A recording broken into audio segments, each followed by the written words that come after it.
예, 안녕하세요. 가천대 길병원 직업환경의학과 강성규입니다. 오늘 제목은 우리나라 산업보건의 뭐 발자취 이런 식으로 잡았는데 아마 기존에 듣던 거하고 많이 달라가지고 여러 그 분들이 좀 혼돈이 왔을 거예요. 대부분 여기 이제 의학광이니까 의학적인 거를 많이 얘기하는데 산업보건 저기 뭔가 나하고 무슨 관계가 있나? 라고 해서 아마 이제 지금 채널 안 보시는 분도 많고 평소에 했던 걸 좀 끄신 분도 있는데 그래서 제가 이제 이름을 좀 바꿔봤어요. 나의 일과 직업병 이렇게 바꾸면 일을 안 하시는 분은 없잖아요. 누구든 다 일을 하시고 또 병을 또 안 걸리시는 분은 없을 거예요. 그럼 이제 일하고 나의 일과 병이 어떤 관계가 있냐 이런 걸 보는 것이 직업환경의학입니다. 그래서 여러분들이 아마 직업환경의학이라는 말 자체를 많이 들어보시지 않았을 거라고 생각이 되고 그래서 오늘 그걸 좀 소개하고 어떤 것이 있는지 얘기를 하고요. 이번 주 끝나고 다음 주부터는 이제 우리 장시간 근무하고 교대 근무 또 우리 과로사 또 이제 요즘 얘기하는 이제 마스크를 또 어떻게 써야 되는지 이런 걸 가지고 저희 직업환경의학과 교수들이 한번 얘기를 같이 해보도록 하겠습니다. 나의 일과 직업병 이렇게 얘기를 했는데요. 이 뭐 국가기록원 자료를 제가 보니까 이 사진이 있어요. 1982년이니까 그렇게 멀지 않은 시대입니다. 그래서 1982년도에 탄광에서 들어가는데 사실 저거는 그래도 괜찮은 환경이에요.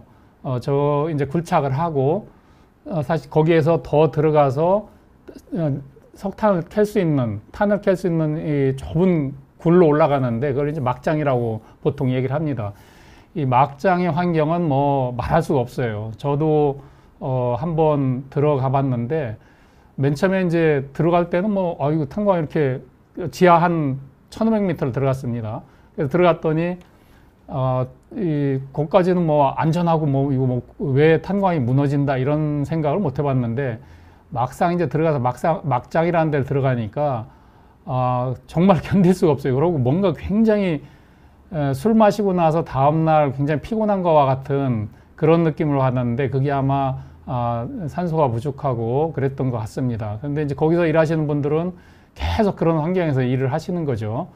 그 다음에 2년 뒤의 사진인데요. 광부들이 이렇게 탄차를 타고 쭉 들어가는 거고 거기에 이제 어린아이들이 많이 있는데 저 어린아이라고 해봐야 지금 아마 40대 정도, 40대 중반 정도 됐을 거라고 생각이 됩니다. 그래서 저렇게 이제 우리나라 산업화가 시작이 됐고요. 어느 나라건 이제 산업이 발달하려고 하면 맨 처음에 탄광이 발달합니다. 왜 그러냐면 탄 에너지가 필요한데 그 에너지는 가장 쉽게 얻을 수 있는 게 이제 석탄이에요. 그래서 석탄 광산이 생기게 되고 그러면서 이제 그때는 뭐 생각도 못하고 저 왼쪽에 보시면은 마스크도 전혀 쓰고 있지 않잖아요. 그래서 저런 상황에서 이제 일을 하다가 사고도 많이 나고 그 당시 기록원의 기록에 의하면 10년간 약 한 1700명이 돌아가셔가지고 사고로만 그래서 매년 한 170명 정도 돌아가셨다고 하고 저도 어릴 때 보면 어느 탄광이 무너져서 뭐 한 20여 분이 갇혔다 이런 얘기를 많이 들었던 것 같습니다. 여러분들이 하면 직업병 하면 이거 다 생각하실 거죠. 직업병 하면 진폐증 또 난청 이런 거 생각하니까 나하고는 아무 관계 없다라고 많이 생각하실 겁니다. 근데 이제 이 산업이 자꾸 이제 변해가요. 그래서 점점 달라져서 제가 아래 걸 보여드리면은 아래 거는 제가 92년도인가에 찍은 사진인데 저거는 제련 공장인데요. 망간 제련 공장입니다. 그래서 이 원석을 가지고 용광로에 녹여서 망간만 이렇게 골라내는 작업을 하는데요. 저 작업장은 뭐 분진도 많이 날 뿐더러 망간도 많이 공기 중에 있겠죠. 저 뿌옇게 보이는 걸 우리가 휴미라고 하는데 저게 이제 망간이나 이런 게 들어있어서 거기에 이제 마시게 됩니다. 그러면서 또 2년 뒤, 90년대 날짜 거기 아마 써 있어서 98년도인데 제가 가천대 길병원 인천인데 이제 제가 그 전에 했던 직장이 인천에 있어서 거기에 가까운 인천의 항구쯤에 있는 지금 뭐 다 아파트 지구 없어졌지만 거기에 타이어 재생 공장에서 찍은 겁니다. 그래서 저분들이 이제 이 타이어 재생 타이어에다가 겉에다 이제 타이어를 하나 붙이는 작업을 하는데 그냥은 안 붙이니까 본드를 붙이겠죠. 그 본드가 주성분은 뭐 톨루엔이라는 화학 물질이지만 당시에는 이제 정제가 안 돼 있어서 벤젠도 꽤 들어 있었어요. 그래서 벤젠 들어서 노출돼 가지고 건강에 영향을 미치는 그런 사진인데 저게 한 지금 30년이 되지 않잖아요. 한 20여 년 정도 됐고 그랬습니다. 지금 보시면은 뭐 상상도 못 하겠네요. 그렇습니다. 상상도 못 하는데 요게 5년 30년 전 상황입니다. 그럼 지금은 또 요거 하나 있는데 이제 우리 직업병 하면 대표적으로 많은 분들이 생각하시는 것이 두 가지인데 하나는 성면, 하나 벤젠. 아까는 이제 벤젠이라는 화학 물질을 제가 보여드렸고 요건 성면입니다. 자세히 보시면은 거기에 성면이라고 이렇게 쭉 써 있고 100%라고 돼 있는데 왼쪽에 보시면은 이제 저 성면이 성면을 이렇게 넣어가지고 통에 들어가서 오른쪽에 슬레이트를 만드는 겁니다. 제가 어릴 때만 해도 저도 뭐 나이가 좀 있어서 어릴 때만 해도 초가집들이 많이 있었어요. 그래서 70년대 초에 초가집을 전부 다 슬레이트 집으로 지분 개량 사업을 했는데 그때 저 슬레이트를 쓰고 저 슬레이트에는 성면이 한 16% 내지 한 20% 정도가 들어 있었습니다. 왼쪽에서 이렇게 들어가면 거기서 이제 혼합을 해서 슬레이트를 만드는 그런 작업을 하는데요. 저것도 뭐 멀지 않은 얘기입니다. 저것도 우리 수원 가까이 있는 공장에서 제가 찍은 사진인데 그렇게 오래되지 않은 거죠. 저것도 한 20여 년 정도 됐는데요. 또 하나는 제가 캄보디아에 한 4, 5년 전에 가가지고 갔더니 우리나라에서 쓰지 않는 성면 브레이크가 있어요. 겉에 이렇게 쭉 보니까 브레이크 라이닝 여러분 많이 들어보셨을 겁니다. 라이닝이 이렇게 돼 있는데 뒤를 돌려서 보면 메이드 인 코리아 이렇게 써 있어요. 외국 가서 메이드 인 코리아를 보면은 굉장히 반가운데 메이드 인 코리아를 보고서 약간 좀 창피한 느낌을 들은 거는 이제 그때였습니다. 뭐 거기 삼성 이렇게 돼 있는데 우리 뭐 대기업 삼성 그건 아니고 그냥 회사 이름이 조그만 회사인데 삼성이고 한국에서는 이 당시에는 우리가 쓰지를 않았습니다. 그랬더니 이제 외국에 아마 일부 나갔던 게 있고 그래서 한국에 써 있는 거 보니까 아마 한국인 것 같고요.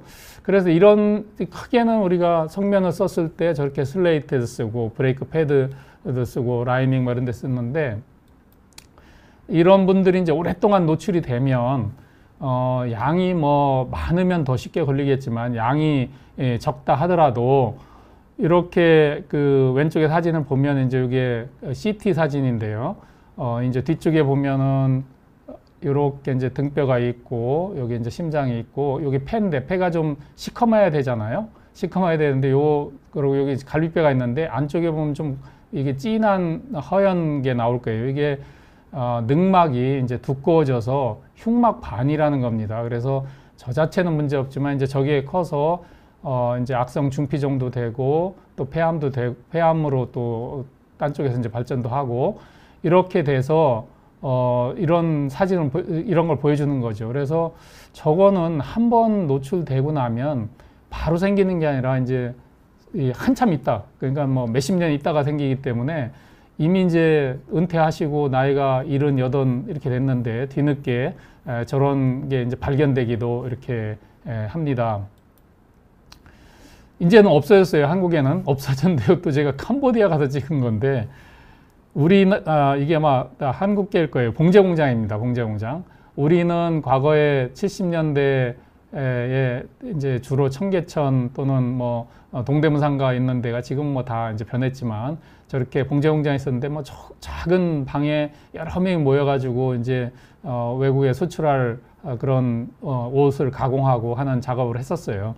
지금은 이제 외국에 가가지고 아직 저런 나라에 가서 많이 하는데 사실 저 당시에는 예전보다는 뭐 많이 좋아진 상황이긴 하지만 그래도 이쪽에서는 여러 가지 근로자들 저기 일하는 사람들의 건강을 생각하기가 좀 어렵다 이런 느낌입니다. 이건 또 베트남에서 일하는 건데요. 많은 분들이 저렇게 서서 오랫동안 일합니다. 우리도 뭐 서서 일하는 분들 많이 있는데 서 있는 자체가 뭐 크게 문제 있는 건 아니지만 고정된 자세로 오래 서 있으면 여러 가지 이제 건강상에 영향을 미치는데 이제 그런 작업도 많이 있다. 이제 우리는 참 찾아보기 어렵습니다, 지금. 왼쪽에 있는 거는 현재도 벌어지고 있는 일인데요. 이게 여러분들 보시면은 뭐 같습니까? 이게 아마 납땜이다 이렇게 생각하시는 분들은 이 현장이나 사업장을 좀 많이 가보신 분일 텐데 납땜이라고 하긴 하지만 납은 아니에요. 옛날에는 납을 썼는데 지금 이제 아연이나 주석 같은 다른 걸 써서 납이 없는 댐이다. 그래서 무연댐 이렇게 얘기를 합니다. 근데 아직은 이제 이런 분 쓰는 분들은 사실 그 주석이나 아연 같은 거는 이렇게 큰 건강 장애는 없어요. 그러나 납을 만약에 쓰게 되면 납에 의해서는 이제 여러 가지 건강 장애가 나오는데 저거는 우리가 한 90년대까지는 여러 사업장들에 많이 있었습니다. 이제 그 전자제품 같은 거 만들 때 특히 이제 많이 있었고요. 이제 최근의 상황은 요건 뭐 제 신문에서 이렇게 캡처를 했는데요. 최근의 상황은 이게 추석 때 명절 때 그 물류센터입니다. 이 물류센터에 여러분들이 지금 앉아서 고생을 하고 계신데 이제 물류를 분류하고 또 이제 배송지로 배달하고 하는데 보통 막 밤늦게까지 하고 야간에 작업을 많이 해요. 그러면 대부분 이제 중년의 분들이 많고 건강 관리가 잘 안 된 상태에서 저 작업을 하다 보니까 그것 때문에 이제 여러 가지 건강 문제가 생기고 또 돌아가시는 분도 있고 그래서 우리가 과로사 이렇게 얘기를 하는데 저런 환경들이 이제 아직도 여러 가지 남아 있죠.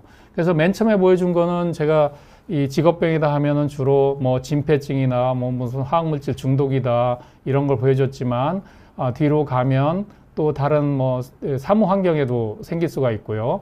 또 저렇게 이 분류 작업을 하는데 물류 이런 데서도 생길 수 있고 다양한 환경에서 이제 직업병이라는 것이 생길 수 있습니다. 그래서 제가 오늘 이제 그런 걸 얘기해 드리려고 합니다. 근데 갑자기 이제 제가 메르스 얘기를 하는데요. 우리가 코로나19를 비교적 잘 방어를 했죠. 그래서 초기에 잘 방어를 해서 저도 뭐 외국 사람들을 많이 알기 때문에 외국에서 많이 연락이 오고 IL에서도 연락이 오고 도대체 한국은 어떻게 하길래 이렇게 메르스에 대해서 잘하고 있냐라고 이제 얘기를 했는데 우리가 메르스가 이제 코로나에 대해서요. 코로나를 비교적 잘 관리하는 건 뭐 현재 뭐 잘하는 것도 있겠지만 이거는 저는 이게 딱 한마디로 표현하면 메르스 사태에서 수업료 많이 내고 배운 거다. 근데 이제 수업료 내고도 못 배우는 데도 많죠. 못 배우는 사람도 많은데 우리는 참 메르스 사태에서 수업료를 내고 잘 배운 것 같아요. 그래서 메르스에서 여러 가지 문제였던 거를 다 교정하고 훈련도 하고 하다 보니까 그때 코로나가 오니까 그때 예전에 못했던 거를 다 교정해서 하니까 상대적으로 굉장히 잘 됐던 거예요. 그래서 대표적인 게 이제 뭐 사람들이 쓰라고 하지 않아도 법으로 강제하지 않아도 마스크를 다 쓰고 메르스 때는 조금 달랐거든요. 그 다음에 이제 이 감염자를 추적할 수 있는 것이 메르스 때는 처음에 불가능했는데 법을 바꿔서 이제 가능하게 되고 또 병원에서도 예전에는 여러분 가시면 응급실에 그냥 아무나 다 들어갔는데 지금은 열이 나는 사람과 열이 없는 사람, 호흡기 질환 있는 사람, 없는 사람 갈라지잖아요. 근데 갈라지니까 그런 것이 이제 우리가 코로나를 잘 이렇게 방어할 수 있는 그런 일이 됐던 것 같습니다. 그런데 이제 저는 이제 다른 각도에서 우리 직업병을 하는 입장에서 보면은 그 메르스에서 전체 감염자가 186명이에요. 지금 뭐 우리가 40만 명, 50만 명 하는 거에 비하면 180명 아무것도 아니죠. 그런데 굉장히 우리 그때 막 걱정을 많이 했잖아요. 그런데 이제 그때 왜 그랬냐면 치사율이 20%예요. 그러니까 치사율이 20%라는 거는 대단한 거잖아요. 그러니까 10명이 걸리면 2명은 돌아가신다 이렇게 되는데 지금 치사율이 뭐 1, 처음에 2 이하였다가 뭐 1 이렇게 되고요. 그런데 이제 그때 격리도 한 16,000명인데 엄청 격리했던 것 같은데 지금 비하면은 아무것도 아니다라는 거죠. 그런데 이제 다시 주목해야 될 거는 그때 보건의료 종사자라고 하면 대부분 이제 의사 간호사를 주로 얘기하지만 거기에 관여하는 여러 분들 이제 뭐 간병사 뭐 또 우리 의료 기사 이런 분들 다 같이 앰뷸런스 기사도 있었어요. 이런 분들 다 치면은 보건의료 종사자가 21%가 감염됐습니다. 그러니까 이 보건의료에 하는 거는 전체 국민의 감염보다도 병원에서 감염률이 굉장히 높다라는 거죠. 그러니까 병원에서 감염이 컨트롤이 안 되니까 또 서로 또 옮겨주고 이런 일이 이제 벌어졌고요. 그래서 이번 이제 코로나 때를 우리가 보면은 코로나 때 초기에 뭐 저는 주로 직업병을 하니까 이 고용노동부하고 많이 이제 업무를 같이 해서 보건복지부의 자료는 제가 잘 알 수가 없어서 그냥 자료에 나오는 것만 이렇게 보니까 작년 4월 5일 날 발표한 걸 보면 감염자 전체 한 10,000건 중에 의료 종사자가 한 2% 정도, 2.4% 정도 됐다고 합니다. 그 중에서도 지역 감염이 아니고 병원에서 감염된, 의료기관에서 감염된 걸 보면 한 1% 정도 돼요. 이런 정도 됐는데 이걸 한번 코로나 때, 메르스 때, 또 사스 때 하고 이제 한번 비교를 해보겠습니다. 그래서 보면 이제 왼쪽에 이렇게 청색 막대 그래프는 사스 때인데요. 사스 때 보통 감염률이 중국에서 발표한 것이 한 20% 정도가 됐고요. 그 다음에 이제 뭐 싱가포르라든지 베트남이라든지 또 카나다 이런 데서 보면 이 보건의료 종사자의 감염률이 한 40에서 50% 정도 됩니다. 그러니까 보건의료 종사자가 높으면 다른 문제가 해결이 잘 안 돼요. 다른 게 해결이 안 돼서 이 보건의료 종사자들 관리를 잘해야 되는데 메르스 때는 우리나라 보건의료 종사자가 한 20% 됐는데 메르스의 본국인 이제 사우디아라비아를 보면 한 20% 정도 됩니다. 그러니까 비슷했죠. 근데 이제 오른쪽에 코비드 19를 보면은 우리나라 한 1% 정도 아까 됐잖아요. 좀 높게 잡아도 2% 정도 되고. 그런데 이제 이탈리를 보면은 한 10%가 넘고요. 그 다음에 유럽 전체에서도 한 20% 정도 되고, 독일도 그 정도 돼요. 또 멕시코에서는 그보다 훨씬 높습니다. 그러고 이제 최근에 자료가 또 발표된 거 보니까 금년 7월 6일하고 10월 달에도 이제 자료가 있었는데 이때는 의사 간호사만 얘기를 했는데 아마 이제 의사 간호사만 얘기해서는 안 되고 우리가 보건의료 종사자 하면 거기 뭐 간병인들 또 거기 관련된 여러 행정하는 분들도 다 포함해서 얘기를 해야 되는데 그래도 이거보다 크게 오르지는 않을 거라고 저는 생각을 하고 7월 6일 날 보니까 한 0.6% 1%를 넘지 않아요. 그러니까 비교적 우리가 그 감염자를 관리를 잘하고 하는 그런 시스템을 갖췄다. 이것이 코로나19를 정말로 우리가 잘 관리해야 되는 아마 기본적인 저는 요인이라고 생각이 됩니다.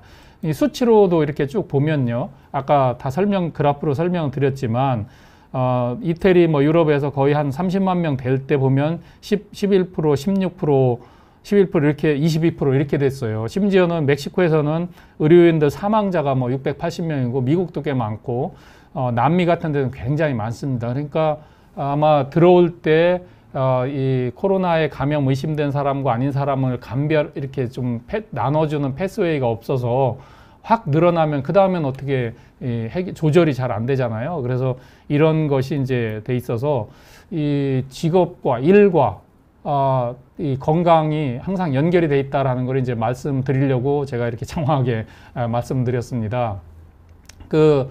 우리 직업병은 병원 같으면 직업병 하면 여러분들은 이제 아까 뭐 공장이나 탄광이나 이런 데서만 생긴다 이렇게 많이 생각하실 텐데 지금 보니까 가장 안전할 것 같은 병원에서도 저렇게 많은 직업병이 걸릴 수 있잖아요. 그래서 직업병이라는 거는 나 일을 하는 경우에는 모든 사람이 걸린다. 그래서 이런 직업병을 관련해서 이제 연구하고 진단도 하고 조사도 하고 하는 것이 이제 직업환경의학입니다. 그래서 환경을 하면은 환경의학, 직업을 하면 직업의학. 저희가 이제 이름을 그래서 직업 두 개 합쳐가지고 직업환경의학 이렇게 생각합니다. 여러분 주변에도 뭐 우리 미세먼지에서 혹시 내가 건강이 나빠졌을까 이런 걱정도 하고 기온이 너무 높아서 또는 뭐 전자파에서 또 뭐 방사선에 의해서 어떤 건강 영향이 있을까라고 생각하면은 그것은 이제 환경이고요. 환경에서 질병이 생겼다 그러면 환경 질환 이렇게 되는 거죠.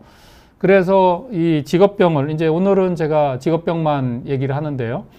직업병을 이렇게 ILO에서 국제노동기구라고 해서 이 노동자들의 이제 모든 노동 조건 이런 걸 다 조율하고 하는 기구가 이제 가장 오래된 국제기구가 이제 국제노동기구 ILO인데 여기에서는 이제 직업병 또 자극 관련성 질환, 비직업병 이렇게 구분을 합니다. 그래서 여러분들 보시면 이제 직업병은 업무에서만 이렇게 딱 생기는 거죠. 그래서 딱 업무에 의해서 이제 인과관계가 성립되면 우리가 보통 직업병 이렇게 얘기하는데, 그거 말고도 직접 인과관계는 아니지만 원래 내가 약간 뭐 개인적인 소인이나 질병은 있지만 그것이 업무에서 악화되거나 더 나빠지고 하는 경우에는 우리 그거를 작업 관련성 질환 또는 업무 관련 질환 이렇게도 얘기합니다.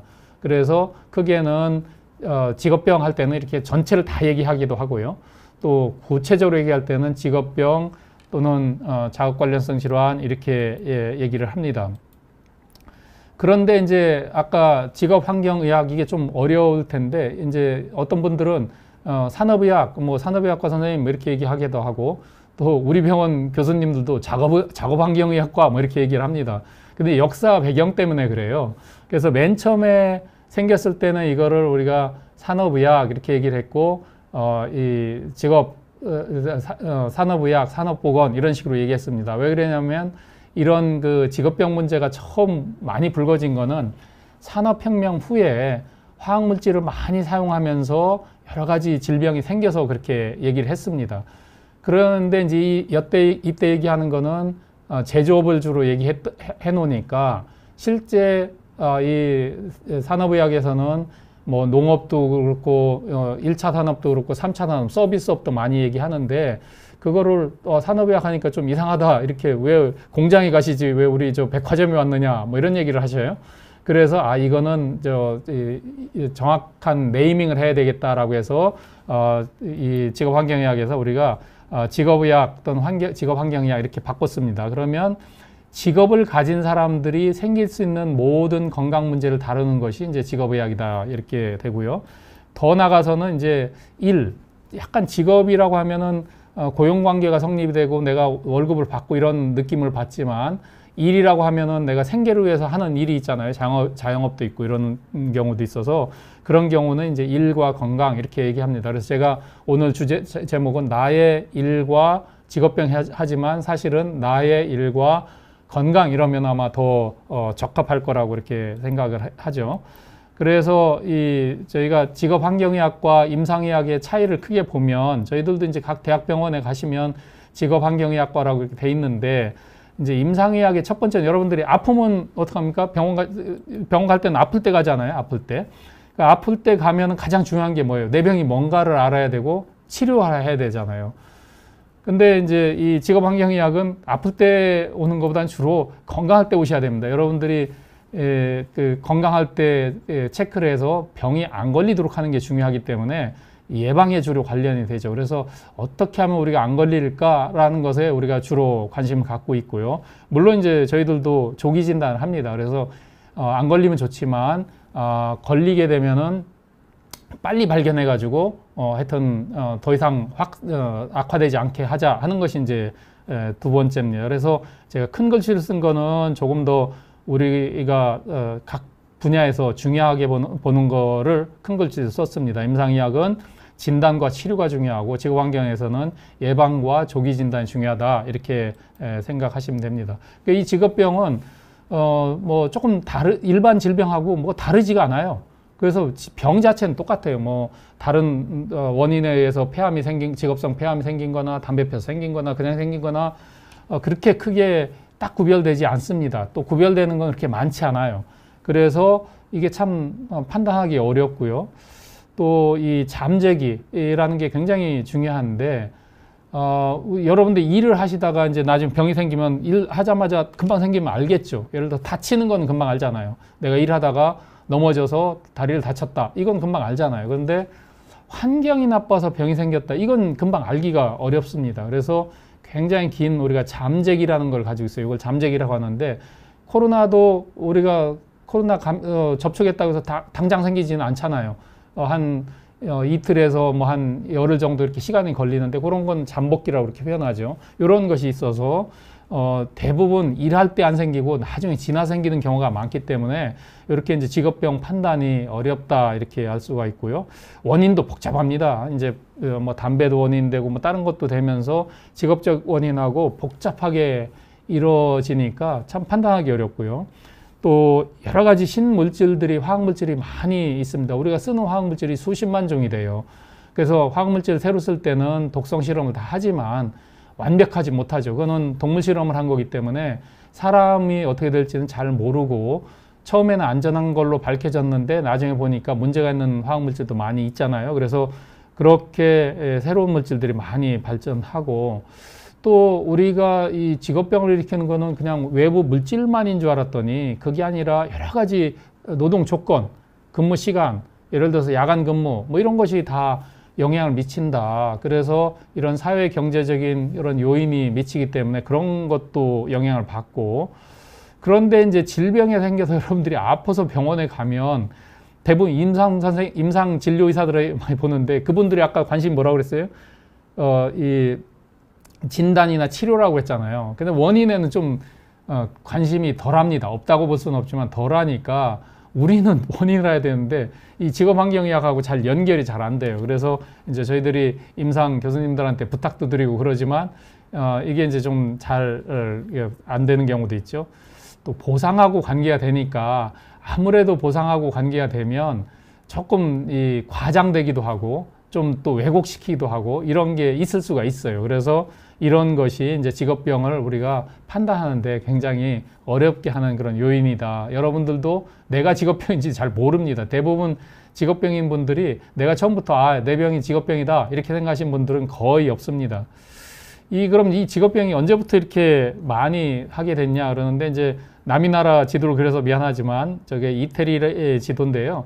이태리가 이제 르네상스 시대에 여러 가지 산업이 많이 발전을 했습니다. 그래서 어느 지역에서는 목축을 많이 해가지고 가죽공업이 발달하고 어느 지역에서는 섬유공업이 발달하고 어느 지역에서는 유리공업이 발달하고 그러면서 그것이 이제 그 지역별로 하고 오늘날까지 발달해서 여러분들 뭐 명품 사러 이태리 예전에 많이 가기도 하고 한국 사람들 이렇게 했었는데 그게 다 남아 있어요. 남아 있는데 요 라마찐이라는 분이 뭐 이름을 알 필요가 없겠지만 하여튼 이런 내과 의사였습니다. 이분이 진료를 하다 보니까 뭐가 좀 이상해요. 그래서 당신 무슨 일을 하냐 이렇게 물어봤더니 뭐 나는 이런 일을 합니다 해서 그분이 이제 이걸 썼어요. 그래서 이게 썼는데 예를 들어서 광부가 어떤 특정한 질병이 많이 생긴다 하는 거는 이해가 가잖아요. 또 화학 공장에 다니는 사람들이 뭘 한다 이해가 되죠. 도장하는 사람들이 뭐가 된다 이해가 좀 되죠. 그래서 쭉 썼는데 이 당시에 이게 이제 1700 지금 이게 보면 1700 라틴어로 썼는지 1713년입니다. 1713년에 쓴 책인데 이분이 뭘 썼냐면은 피로와 자세가 문제가 있다. 예를 들어 자세에 따라서 병이 좀 달라진다라는 거죠.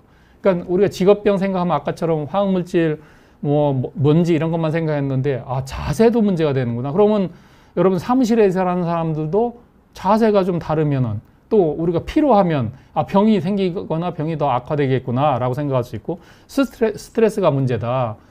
좌식 생활을 하는 사람들은 활동이 부족해서 성인의 생활습관성 질환, 성인병이 생겨가지고 미안하지만 평균 수명이 좀 짧다. 이런 얘기를 이분이 했어요, 벌써. 300년 전에. 근데 우리는 요새 이제 그런 얘기를 하고 있잖아요. 그 다음에 이제 야간 작업을 하는 사람들은 또 건강에 문제가 있다라고 하는 거죠. 우리 야간 작업 얼마나 많이 합니까? 야간 작업하는 지금 우리나라 평균에서 많은 나라 우리나라 한 20% 이상이 야간 일을 한대요.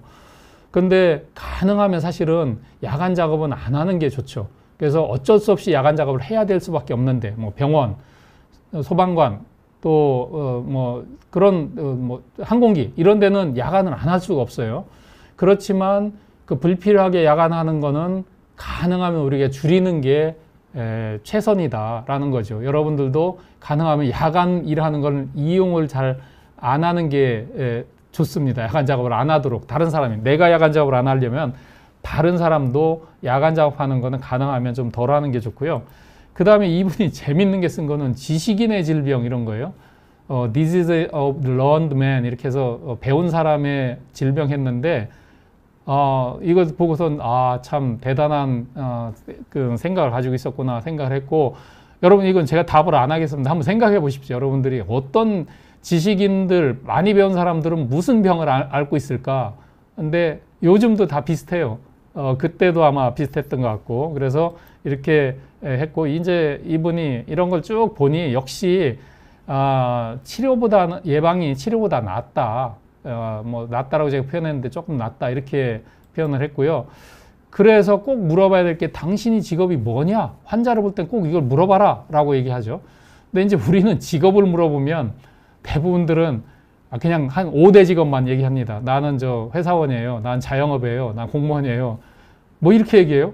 그러면 우리가 뭘 알 수가 없잖아요. 그래서 그거는 그 직업을 저는 이제 이렇게 합니다. 당신 어떤 일 하십니까? 라고 하는데, 그러면 이제 그 환자가 뭐라고 블라블라블라 얘기하면은 의사가 못 알아들어요. 그 일을 무슨 일인지 잘 못 알아들어요. 그래도 그냥 울라블라로 적어줘라. 그러면 이제 이걸 전공하는 직업환경의학과 의사는 저 울라블라가 어떤 일이고 저분은 어떤 유해균에 노출됐겠구나라고 알게 됩니다. 혹시 이 방송을 보시는 분 중에 이제 의사 선생님 계시면 반드시 할 때 꼭 그 무슨 일 하십니까 해서 울라블라를 적어주시고, 그 다음에 여러분들이 의사가 아니고 병원에 가시면은 내 일은 뭐다라는 걸 꼭 얘기해 주시면 이런 거를 조기에 우리가 알 수 있는데 이제 도움을 많이 받을 수 있습니다.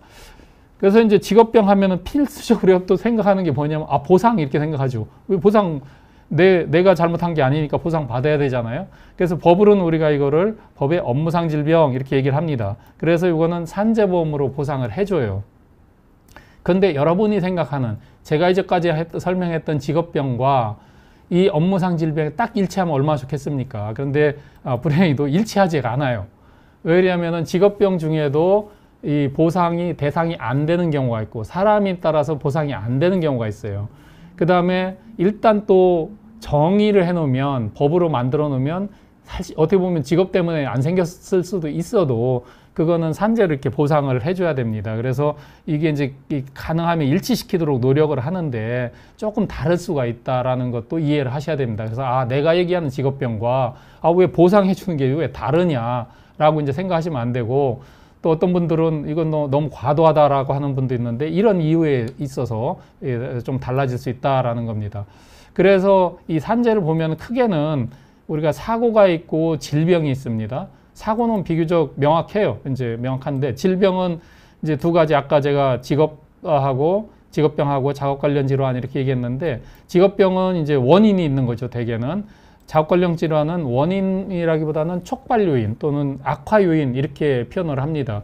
그래서 요 가지를 가지고 우리가 이제 직업병을 이제 구분을 하는데요. 그럼 어떤 것이 있느냐라는 거죠. 그러면 이제 아까 직업병이라는 거와 작업 관련성 질환인데, 직업병 하면은 이제 좀 특수하게 일을 하는 분들한테 생기니까 아마 지금 이거 보시는 분들 중에 저거는 나도 있다. 나도 시끄러운 데서 일한다. 이렇게 하시는 분도 있을 거고, 그 다음에 나도 화학물질을 좀 쓴다. 신너를 쓴다 하는 분도 있을 거고, 또 내가 일하다 보면은 뭐 감염 질환, 나는 이제 환자를 좀 본다라고 하시면은 이 감염 질환에 걸릴 수도 있을 겁니다. 그 외에 나머지 이제 뇌혈관 질환이나 근골격계 질환 하는 거, 정신 이런 거는 업종이 상관없어요. 모든 업종에서 다 생길 수가 있습니다. 그래서 이거를 이제 그 이유를 이해하셔야 됩니다. 이런 뭐 진폐증에서 폐 소견인데요. 탄분진이 쌓여 있는 겁니다. 이런 건 뭐 아주 특수한 경우에 이제 일어나고, 요거는 이제 크롬 도금 하는 데인데, 도금에서 도금 작업자가 이렇게 코에 비중격 천공이라서 코에 가운데가 이제 구멍이 뚫리는 거죠. 그래서 이 비중격 천공이 이렇게 되는 거고요. 그러면 이게 저 크롬 같은 거는 나하고 관계없어 이렇게 생각하시는 분이 많지만, 이 크롬은 우리 생활에 관계있어요. 여러분 주변에 반짝반짝하는 빛나는 거, 집에 도어나 뭐 이런 거 자동차 도어 이렇게 반짝반짝하는 건 전부 다 크롬으로 도금한 겁니다. 누군가는 여러분들 생활하는데 다 도금을 다 해요. 그래서 또 생기고요. 뭐 지금 이렇게 어떤 분이 한평생 주방에서 일하는 가정주부도 직업병이다 그러는데 직업병입니다. 저희 아내도 항상 저한테 나중에 클레임을 걸겠다 이렇게 얘기를 하는데, 가장 많은 거는 이제 가정주부들 생기는 거는 예전에 손목을 많이 쓰니까 손목 터널 증후군 이것도 이제 가정 주부죠. 그 다음에 세제를 쓰고 물을 쓰면 물만 많이 써도 우리 피부에 있는 기름기가 빠져나가면 요것 때문에 이제 이 주부습진이 생기는 거죠. 그 주부습진이 사업장에 생기면은 직업성 습진인 거고 집에서 생기면 이제 주부습진이다 이렇게 얘기를 하는데 이런 것이 이 가정주부에도 이렇게 생긴다 맞습니다. 그렇게 돼 있고요.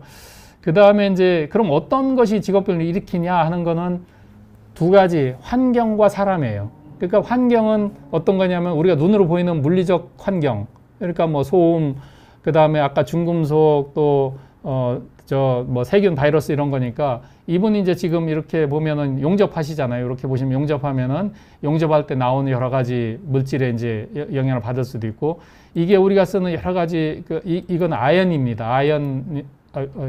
아연인데 아연은 이렇게 녹여가지고 용광로에 녹여서 아연을 이렇게 해주면 저걸 들어 마시면 이제 우리가 금속열에서 감기 심하게 걸린 몸살 감기 같은 그런 걸 걸릴 수 있어요. 요거 이제 우리 많이 쓰는 전자제품에 들어가는 기판인데요.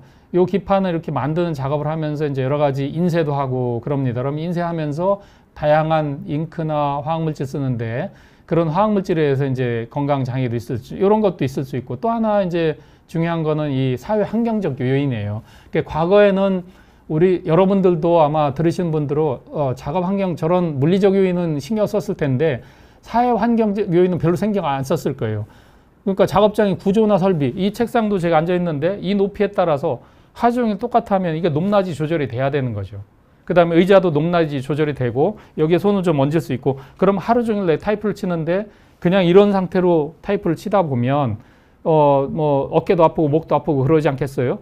그런데 요걸 받쳐주는 게 있으면 훨씬 더 낫죠.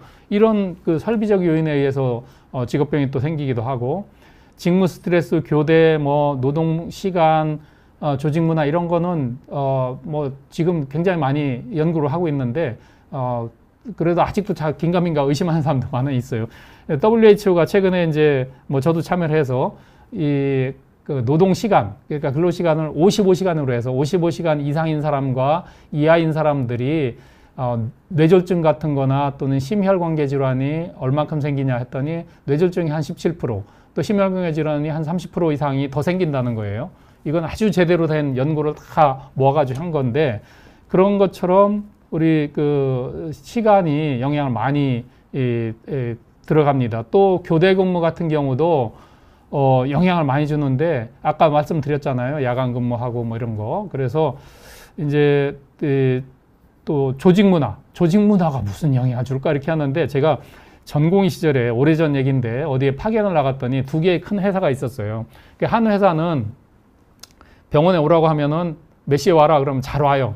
근데 다른 회사는 12시에 오면 안 되냐 그러더라고요. 그래서 왜 12시에 오냐 그랬더니 자기가 근무 시간을 좀 피하려고 한다는 거예요. 점심시간에 오려고 한다. 아니 나는 점심 안 먹냐 라고 얘기했는데 그러면서 이제 그 사람하고 왜 그러냐 그랬더니 이제 자기가 회사에 근무 시간을 안 한다. 그럼 이거는 그렇게 벌써 문화가 돼 있는 것 자체 저는 그때는 좋게 봤어요. 근데 돌이켜 생각하고 직업환경의학적 관점에서 보니까 아픈데 병원을 갈 수 없는 환경이라는 거는 그게 이 조직 문화의 환경인 거예요. 그래서 그런 조직 문화를 가지고 있는 데는 병 관리가 잘 안 되고 그런 데서는 여러 가지 질병이 많이 생깁니다. 그래서 이런 그 조직 문화가 굉장히 중요하다라는 거고요.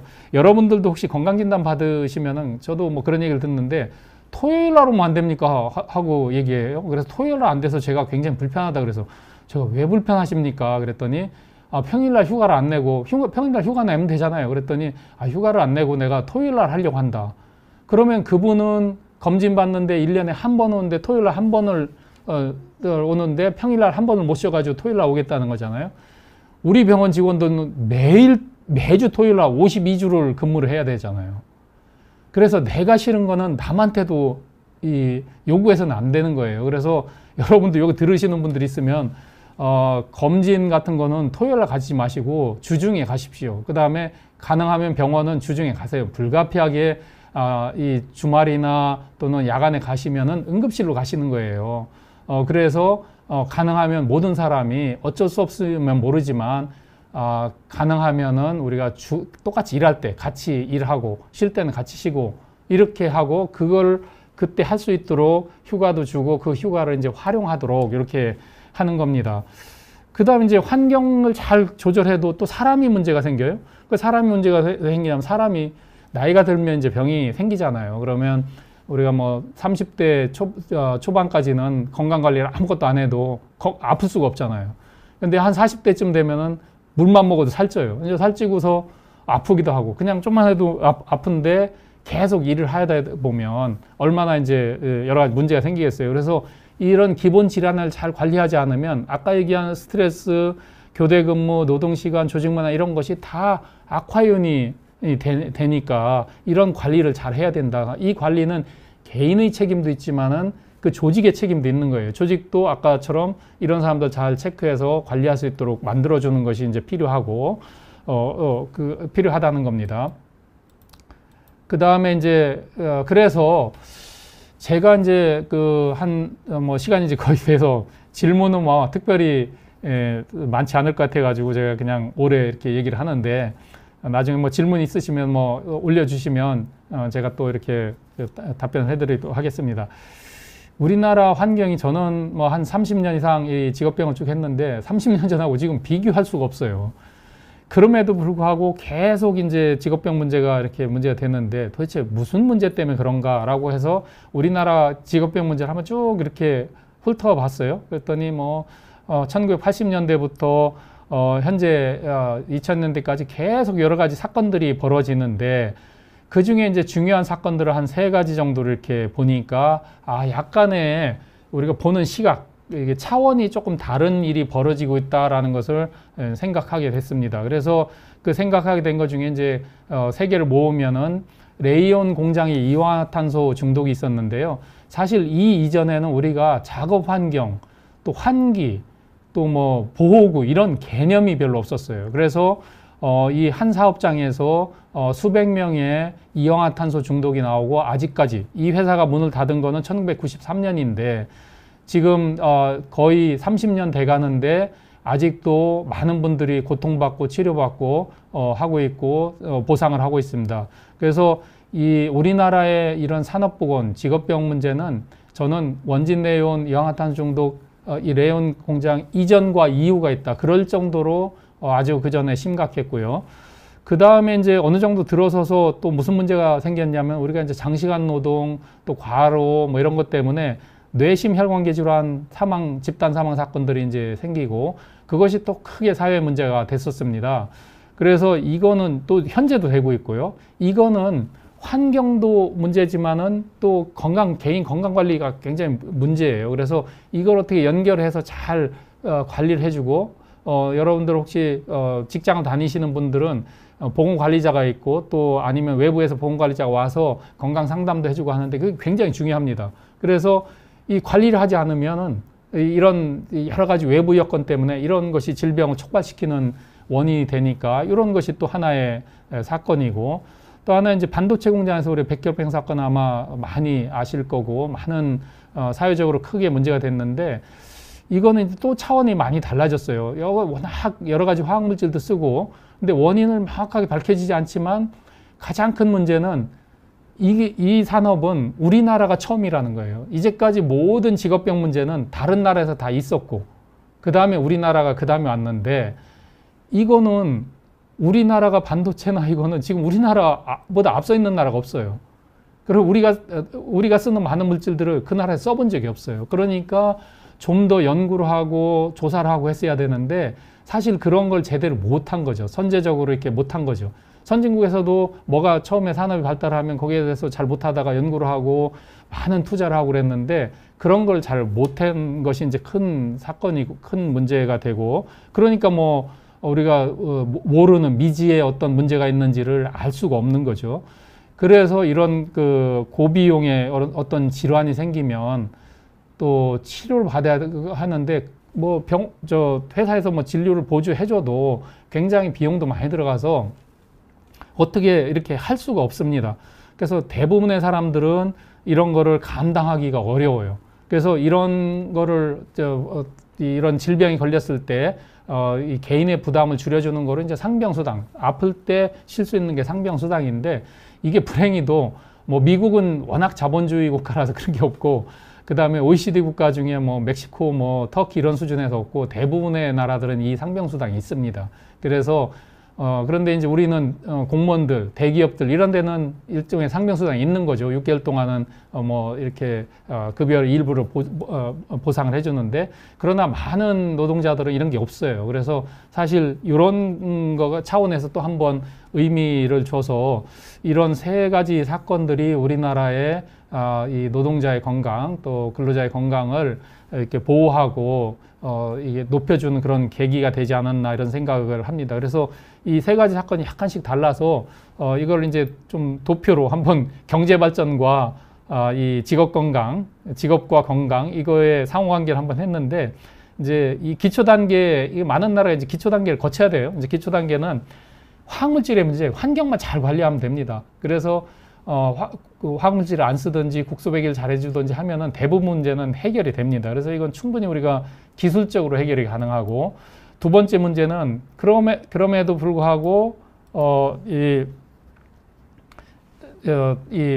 또 질병이 많이 생겨요. 그거는 아까 얘기한 뇌심혈관계 질환이나 근골 질환이나 이런 건데, 이거는 이제 인간이기 때문에 나이가 들면 여러 가지 질병이 생기는데, 그 질병이 생기는 거가 주변 환경, 뭐 요인에 의해서 악화될 수 있다. 그래서 이 관리를 잘 해야 된다라는 그런 거죠. 그래서 우리가 이걸 관리하기 위해서 이제 건강 증진 뭐 이런 걸 하기도 하고, 세 번째 단계에서는 여러 가지 그래도 모르는 모호한 질병들이 생길 수가 있는데, 이럴 때는 이제 사전에 우리가 복지적인 차원에서 상병수당이나 해서 질병 휴직할 때 이런 수당이 있어서 안심하고 우리가 치료받을 수가 있어야 되고, 그 다음에 이런 우리가 이제 선진국이 돼서 산업이 앞서가면 그 앞서간 산업이 그냥 생산만 하고 수익만 낼 게 아니라 그 돈을 많이 투자해서 그거 만든 사람들 혹시 우리 모르는 미지의 질병에 걸리지 않을까, 미지의 질병에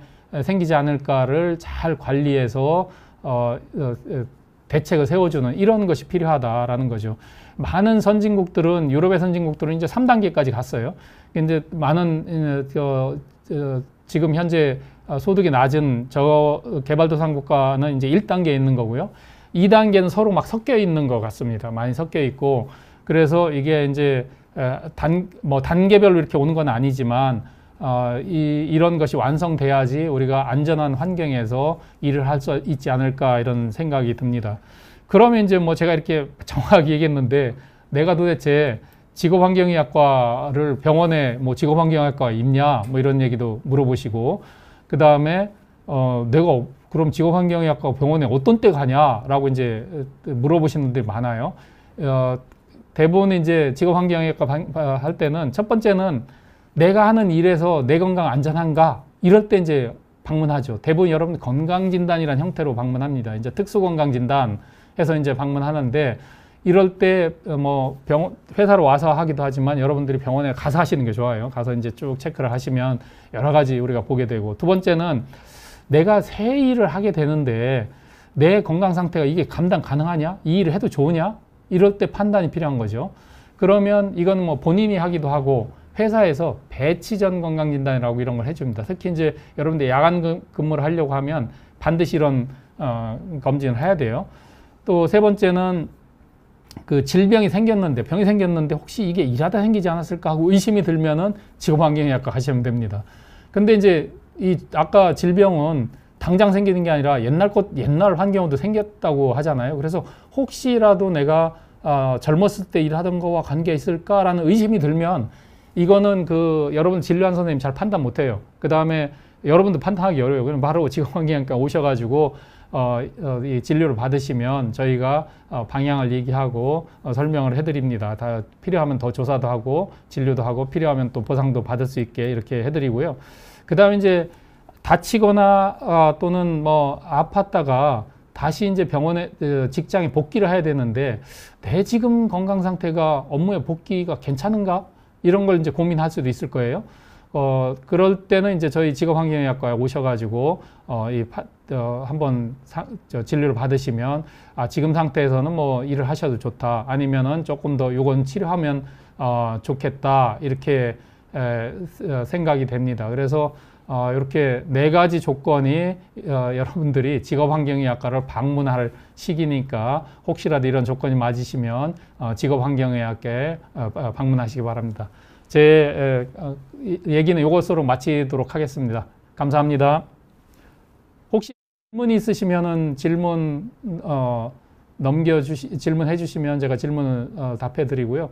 뭐 한 50분씩 얘기하니까 이런 유튜브는 짧게 한 15분만 해야 되는데 저희가 너무 길게 했습니다. 직업환경의학과를 소개해 줄 기회가 없어서 여러분들한테 장황하게 했는데, 혹시 다른 분한테라도 끝까지 이렇게 쭉 다 듣도록 좀 권고해 주시면 고맙겠습니다.